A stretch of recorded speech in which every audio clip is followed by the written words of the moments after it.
Advent of Europeans లేదా European ఆగమనం అనేది మన ఇండియా అండ్ ఏపీ హిస్టరీలో రెండింటి సిలబస్లోనూ ఉన్న కామన్ టాపిక్. చాలా ఇంపార్టెంట్ కూడా. ఈ యూరోపియన్స్ మన భారత్లోకి ఏ విధంగా అడుగుపెట్టారు, ఎక్కడెక్కడ స్థావరాలను ఏర్పాటు చేసుకున్నారు, తర్వాత ఇక్కడ ఏ విధంగా పాతుకుపోయారన్న దాని గురించి, అండ్ ఆ తర్వాత జరిగిన కర్ణాటిక్, ప్లాసీ, బక్సార్, ఆంగ్లో మైసూర్ వార్స్లో బ్రిటిషర్స్ మిగతా యూరోపియన్స్ని అండ్ లోకల్ కింగ్స్ని ఓడించి భారత్ని ఏ విధంగా ఆక్రమించుకున్నారో అనే విషయాల గురించి ఆల్రెడీ మనం 2 క్లాసెస్లో డీటెయిల్గా డిస్కస్ చేసుకున్నాం. ఆ క్లాసెస్ లింక్స్ ఫస్ట్ కామెంట్లో ఉంటాయి. ఎవరికైనా ఇంట్రెస్ట్ ఉంటే ఒకసారి చెక్ చేయండి.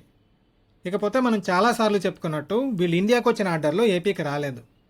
ఇండియాకేమో ఫస్ట్ పోర్చుగీస్ వాళ్ళు, తర్వాత డచ్ వాళ్ళు, తర్వాత బ్రిటిష్, తర్వాత డానిష్ వాళ్ళు, ఫైనల్గా ఫ్రెంచ్ వాళ్ళు వచ్చారు. ఏపీకేమో ఫస్ట్ డచ్, తర్వాత బ్రిటిష్, తర్వాత ఫ్రెంచ్, తర్వాత లాస్ట్లో పోర్చుగీస్ వాళ్ళు వచ్చారు. డానిష్ వాళ్ళు అసలు ఏపీలో అడుగుపెట్టనే లేదు. ఈ టాపిక్ మీద maximum of the cases questions ఎలా అడుగుతారంటే, ఈ కంట్రీస్ లిస్ట్ ఇచ్చేసి భారత్లో లేదా ఆంధ్రాలో యూరోపియన్ల రాక వరుస క్రమాన్ని గుర్తించండి అని అడుగుతారు.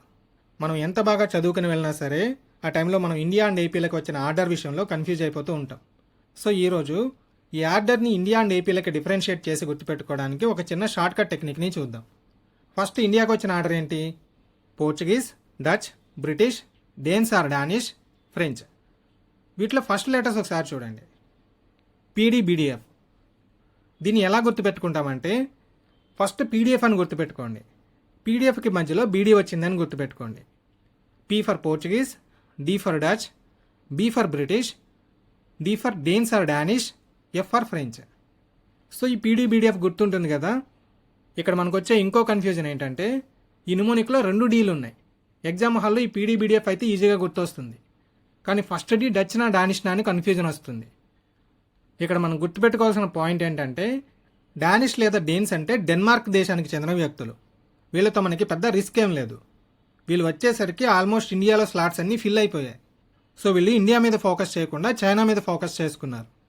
తమిళనాడు, వెస్ట్ బెంగాల్లో ట్రాంక్వబార్, శ్రీరాంపూర్ అనే 2 ప్లేసెస్లో వర్తక స్థావరాలను ఏర్పాటు చేసుకుని చైనా అండ్ అండమాన్ నికోబార్ ఐలాండ్స్తో వర్తకం చేయడానికి మన దేశాన్ని జస్ట్ ఒక పోర్ట్లా యూజ్ చేసుకున్నారు అంతే. ఎలాగూ ఉంటున్నాం కదా అని మత ప్రచారం చేసుకున్నారు. వీళ్ళు అసలు ఏపీలో అడుగుపెట్టనే లేదు. ఆ తర్వాత ఆ స్థావరాలని 1845లోనే బ్రిటిష్ వాళ్ళకి అమ్మేసి వెళ్ళిపోతారు. సో మొత్తం భారత్లో ఎంటర్ అయిన యూరోపియన్స్ అందరిలోకి రిస్క్ ఫ్రీ ఎవరంటే డానిష్ వాళ్ళని గుర్తుపెట్టుకోండి. వీళ్ళు వచ్చే టైంకి స్లాట్స్ ఆల్మోస్ట్ ఫిల్ అయిపోయాయి కాబట్టి Danish for dash.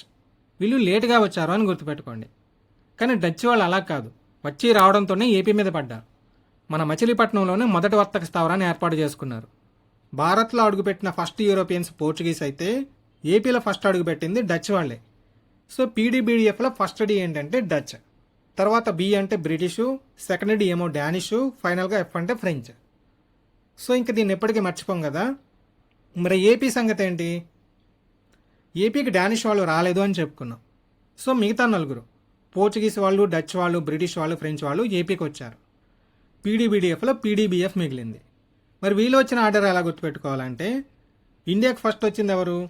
పీడీబీఎఫ్లో P, Portuguese. ఈ పోర్చుగీస్ వాళ్ళు ఏపీకి లాస్ట్లో వచ్చారు అని గుర్తుపెట్టుకోండి. ఇండియాకి ఫస్ట్ వచ్చిన పోర్చుగీస్ వాళ్ళు ఏపీకి చివరిలో వచ్చారు. అంటే ఏపీ ఆర్డర్ వచ్చేసరికి పీడీబీఎఫ్లో పీని తీసుకెళ్ళి లాస్ట్లో పెట్టాలి.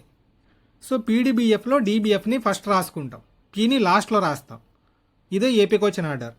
D for Dutch, B for British, F for French, P for Portuguese.